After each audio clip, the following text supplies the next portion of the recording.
Bonjour, on va regarder ensemble la solution d'exemple numéro 4 dans le PowerPoint.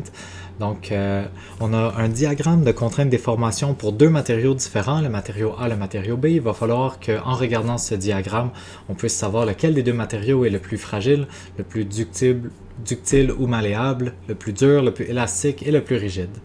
Il va aussi falloir justifier chacune de ces réponses-là. C'est la partie la plus importante qui montre qu'on a compris. Donc, c'est parti. Première caractéristique, la fragilité. Pour déterminer quel des matériaux est le plus fragile, c'est une propriété qui est reliée au bris, au moment où est-ce que le matériau va briser. C'est la déformation associée au bris qui va être importante. Autrement dit, c'est pas la contrainte, le sigma bris qui est important, c'est le epsilon bris qui est important. À quel point le matériau peut se déformer avant de briser. Si le matériau se déforme très peu avant de briser, on va dire qu'il est fragile. Puis sinon, on va dire qu'il est moins fragile.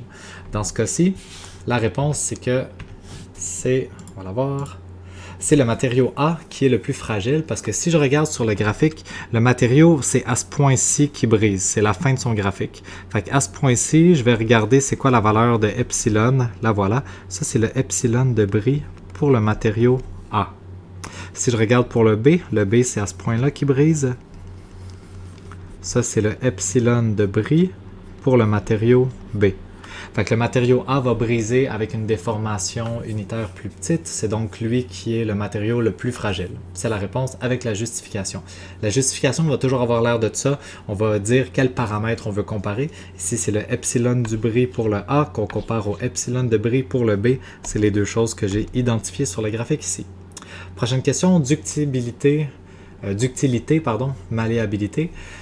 Premièrement, il y a juste un des deux qui est pertinent. Puis puisque dans cet exemple-là, on parle d'un diagramme qui est en traction ou en tension, ça veut dire une poutre qu'on est en train d'étirer. Dans ce cas-là, le terme approprié, c'est la ductilité.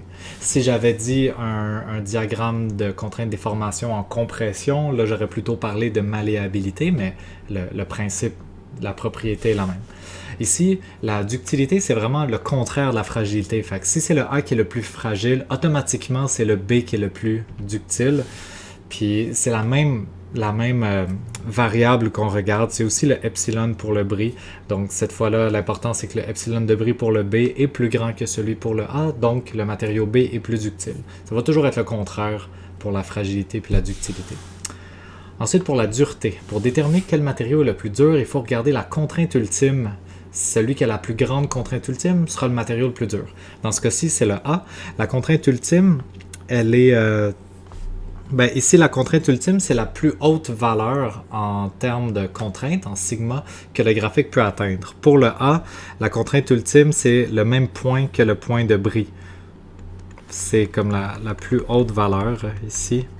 Ça, c'est la contrainte ultime pour le matériau A. C'est aussi la contrainte qui correspond au bris pour le matériau A. C'est au même point pour ce matériau-là. Pour le matériau B, par contre, le point le plus élevé de tout le graphique, il y a un sommet juste ici. Ça, c'est le point le plus haut en termes de contrainte pour tout le graphique B. Donc ça, c'est la contrainte ultime pour le matériau B. Quand je compare les deux, je remarque que la contrainte ultime du matériau A est plus haute que la contrainte ultime du matériau B, donc c'est le matériau A qui est le plus dur. Ensuite, prochaine chose, c'est l'élasticité.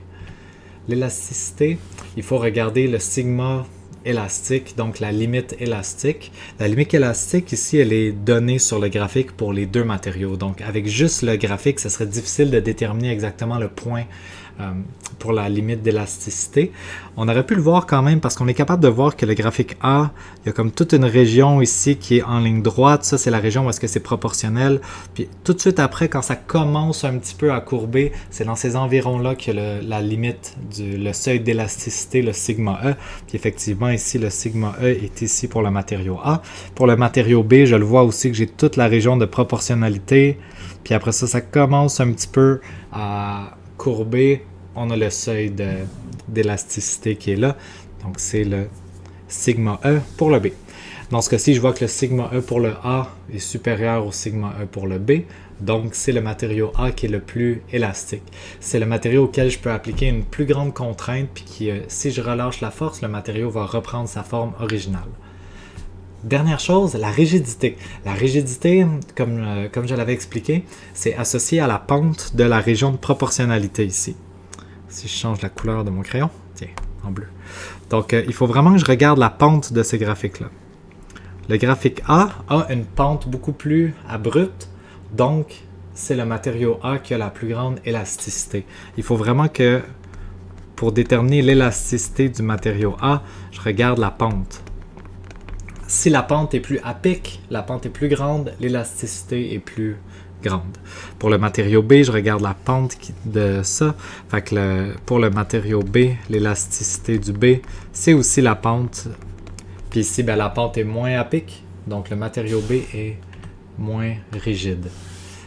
Donc le module d'élasticité, le E, ça permet de déterminer la rigidité du matériau. Donc le E, la pente du début du graphique A est plus importante que la pente du début du graphique B. C'est le matériau A qui est le plus rigide. Voilà, c'est la fin de l'exemple. C'est toujours ça, les propriétés qu'on va pouvoir comparer en regardant les graphiques. Donc, je peux vous montrer 2 graphiques. Je pourrais même vous mettre 3 graphiques puis vous demander lequel des 3 matériaux est le plus fragile, lequel est le plus élastique. Je pourrais aussi vous demander de dessiner un graphique où est-ce que le matériau A est plus dur que le matériau B. Puis, il faudrait être capable de savoir à quelle propriété ça correspond. C'est tout!